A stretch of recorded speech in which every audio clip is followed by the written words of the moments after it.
What's up? It's Patrick Wilson. Welcome back to the YouTube channel. Today's quick video, we're talking about creatine, what exactly it is, if you should take it, any myths, any health negative consequences that you should worry about. So I'm just going to walk through the main topics and areas that we're going to talk through today as it relates to creatine so that you know if you should take it or not and just what the deal is with it. So here are the main things we're going to cover: what it is, what it does, should you do a creatine loading phase, the side effects of it, if any, and then who should take it and how much, and the overall conclusion about creatine. So with that being said, let's start it off with what it is. So first of all, creatine is not a steroid and not something that's illegal to take. It is actually one of the most tested supplements, if not the most tested, safest supplement there is to take.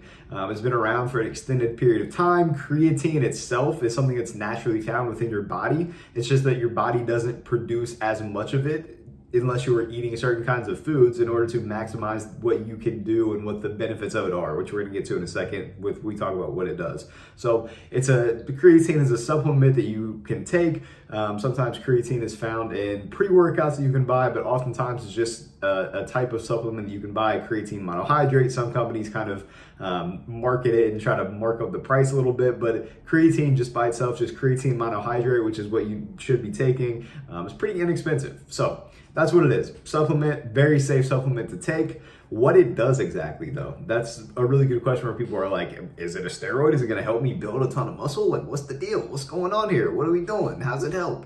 So how it helps basically is that it helps your body produce more energy. And obviously I could get into the very scientific terms, but trying to keep this as like not digging into the weeds too much at all. But basically it helps increase energy within your muscles. So it allows you to get more workload and more out of your workouts when you are lifting heavy weights and when you're doing high intense movements and exercises. So as it relates to building muscle, getting stronger, this is amazing. And the way I like to say it and simplify it is that say that you are doing a heavy set of bench press and you can do 225 for sets of 4 reps. If you're taking creatine consistently, the benefit of it is that you can eventually do, or it'll help you do 5 to 6 reps. So it allows you to tap into more of your energy stores to push for more workload.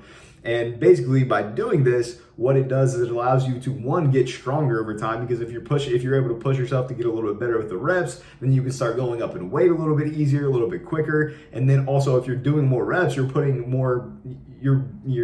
basically able to build more muscle because of that. So when you have that additional volume with heavier weight, you're able to build more muscle. So able to build more muscle and get stronger. So that's really what it helps you do. It's not something that's going to be just insanely drastic, but that is a pretty big difference if you are taking it consistently. If you can, push yourself to get a little bit stronger with the reps you're doing, each workout, that compounds a lot over time. So it can help a good amount over time. But the next part of it is how much should you take and what the deal is and kind of how does it work. So people often talk about this creatine loading phase that you're supposed to do when you first start taking creatine so that it can fully absorb into your body. And so while that can be helpful, sometimes people do have some kind of weird side effects with it. If you upsets your stomach, that's really the main one that's going to upset your stomach, but it is recommended and can be helpful so that the creatine gets into your body a little bit more and you're able to utilize it quicker if you do a creatine loading phase. So it's recommended 5 to 7 days, you take 20 grams of creatine, whereas after that, or just when you get started, if you don't want to have that kind of upset stomach phase with it, all you need is about 3 to 5 grams per day, just to make it easy. They come in like little, you can like measure it out, and just do 5 grams of creatine per day. The timing of when you take it does not matter at all. You don't need to take it with like juice or sugar to help it load into your body better, easier, more effectively. As long as you are taking 20 grams during that loading phase, if you want, you don't have to. And then as long as you're taking 5 grams in per day after that, and making sure that you're taking it every single day. For me personally, that's why I always like end up falling off, because I like forget to take it on a few given days, and then it just like ends up sitting on my shelf and my counter. So as long as maybe if you have some routine in the morning where it's like, I'm gonna have my creatine when I have coffee and breakfast, or maybe you have it after your workout in a protein shake, just something that's consistent, a part of your routine every single day. If you're doing that, 5 grams per day, that's all you need. Take it with water, take it in a protein shake, however you want to go about it. 5 grams per day, that's all you need to do. Side effects of it. So a lot of people think that it's going to negatively impact your kidneys, and I think that was kind of like a rumor myth from when creatine first came out. Maybe people had some negative side effects with it, but oftentimes that's from a lot of other reasons. They're not directly correlated. There's no direct, correlation that creatine causes, certain aspects to go wrong with kidneys or dehydration or anything. Oftentimes that's the person's own things, other aspects of life that they're doing, whether it be they have pre-existing kidney problems or they're just not drinking enough water as it is and they're dehydrated because of sports or whatever else is going on. So through all the studies that are shown, again, creatine is it is the most tested supplement pretty much on the market because it's been around for so long so they can consistently test it. There's nothing that links it with healthy people to having kidney problems. So as long as you have a healthy body, healthy kidneys, you are good. If you do have some history of it, they do recommend just getting it tested. But I think with any supplement, that's pretty much standard. If you have some kind of pre-existing condition, you want to make sure you're getting tested for it. So that's the deal.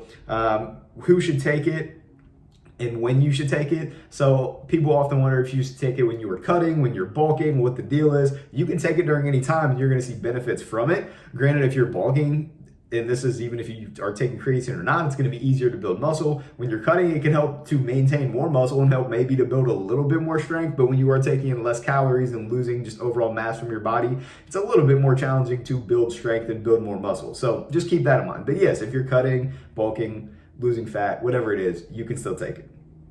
If you're a woman, male, whatever you identify with, you're still going to have benefits from it. There are no weird consequences or side effects if you are a woman that would make you not want to take it. So keep that in mind as well. Regardless, it's going to be helpful for you. Also, it does not cause bloating. For some people, actually, I take that back. There's been some studies in some instances where it said that some people might be bloated from it. I also think that that's probably more of the foods you are personally having and what you do once you start taking creatine and not just taking creatine itself. If you are not bloated normally and you stick to the same kind of diet and still drink a consistent amount of water and you start taking creatine, it shouldn't make a difference. So keep that in mind too.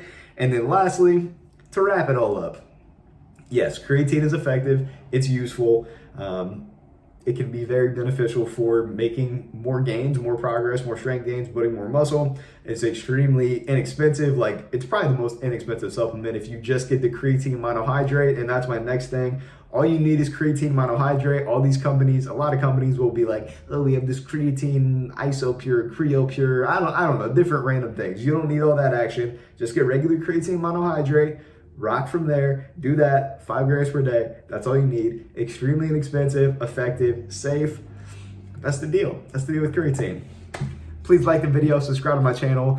Let me know if there's any other supplements you'd like me to talk about and run through in this same kind of way. And I look forward to the next video. Hope you are doing fantastically well. Peace and blessings.